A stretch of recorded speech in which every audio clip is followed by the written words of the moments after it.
मध्य प्रदेश में इन दिनों भागवत कथाओं और धार्मिक आयोजनों का जोर है। बागेश्वर धाम की तरह कुबेरेश्वर धाम में भी महायज्ञ चल रहा है। कई और जिलों में भी भागवत कथाएं हो रही हैं। आखिर बड़ी संख्या में हो रहे इन धार्मिक आयोजनों की इनसाइड स्टोरी है क्या, हम आपको बताएंगे। पहले आप देखिए कि कैसे रुद्राक्ष महोत्सव में उमड़ी भीड़ अव्यवस्था की वजह बनी।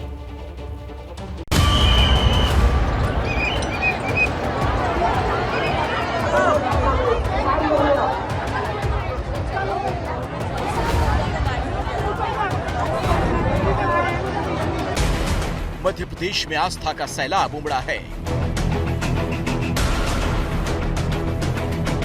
छतरपुर के बागेश्वर धाम में धीरेन्द्र शास्त्री का महायज्ञ चल रहा है।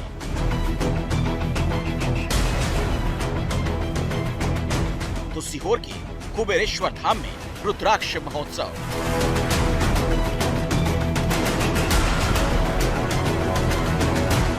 ये तस्वीरें मध्य प्रदेश में फ्रीडम ऐप से सीखकर आप अचार बनाते हो क्या? अगर ऐसा है तो आप अपने अचार को 1 करोड़ फ्रीडम ऐप के जो ग्राहक हैं उन्हें बिना किसी खर्चे के आप उसे बेच सकते हैं। आस्था काल की साक्षात गवाही दे रही है।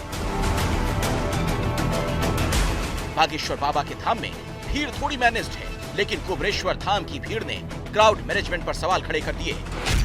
लोग बैठे हुए इंतजार में कि किस तरह अंदर गांव में जाने का मौका मिलेगा, मगर अंदर गांव यहाँ से थोड़ा सा अंदर है, मगर वहां तक लोग जा ही नहीं पा रहे। ना तो वो कथा सुन पाए हैं, ना उनको रुद्राक्ष मिले हैं, और कुल मिला के अंदर की हालत से घबरा के बाहर भागे हैं। अंदर ना चिकित्सा का इंतजाम है, ना पानी का इंतजाम है। कुल मिला के बेहद बदहाल हालत में लोग लौट रहे हैं।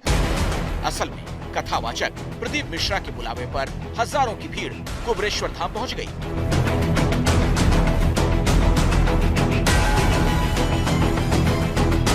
महाराष्ट्र, गुजरात, छत्तीसगढ़ और जाने कहां-कहां से रुद्राक्ष के लिए आस्तिकों का सैलाब कुबेरेश्वर धाम में उमड़ आया।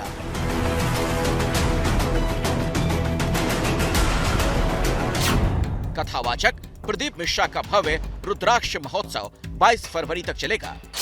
कुबेरेश्वर धाम में रुद्राक्ष बांटने के लिए 36 काउंटर बनाए गए हैं। इन काउंटरों से 24 घंटे रुद्राक्ष बांटा जाएगा। बाबा के रुद्राक्ष में भक्तों की अगाध आस्था है। मान्यता है रुद्राक्ष से परेशानियों का निदान होता है, लेकिन इस चमत्कारी रुद्राक्ष को पाने के लिए जब भीड़ उमड़ी तो सारी व्यवस्थाएं तार-तार हो गईं। यहाँ पे पब्लिक आके परेशान न हो। यहाँ पे रुद्राक्ष वितरण बंद हो चुका है। रुद्राक्ष को बोल के तो रुद्राक्ष मिल जाता तो क्या हो जाता?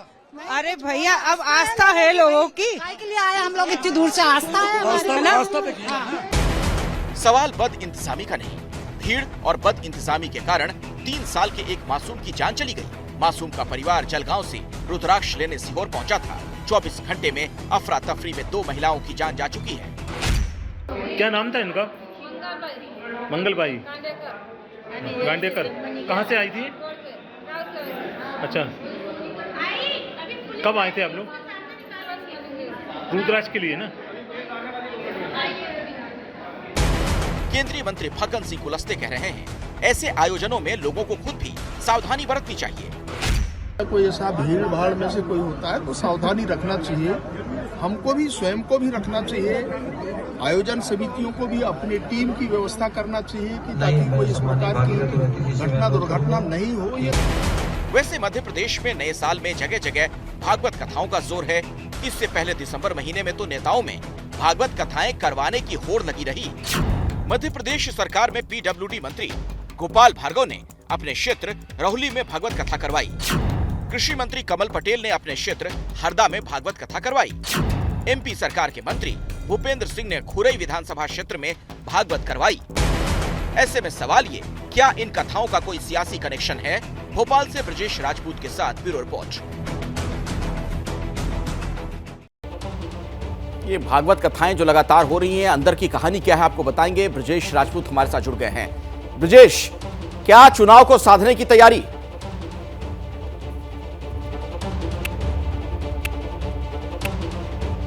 बिल्कुल अखिलेश, दरअसल मध्य प्रदेश में इस साल चुनावी साल है और इस आने वाले नवंबर में मध्य प्रदेश में विधानसभा के चुनाव हैं। ये सारी कथाएं जिस गति से जिस तेजी से अभी हो रही हैं ऐसी पिछले सालों में हमने नहीं देखी।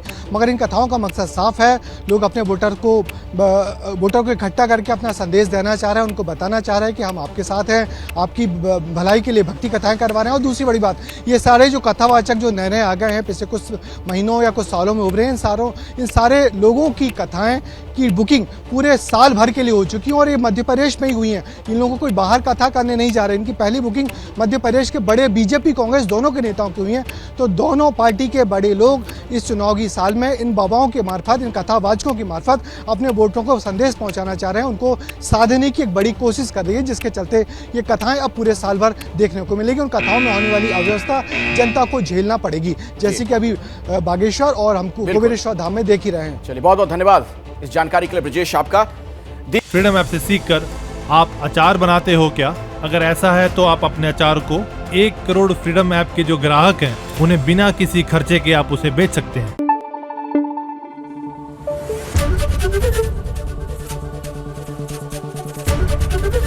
एबीपी न्यूज आपको रखे आगे।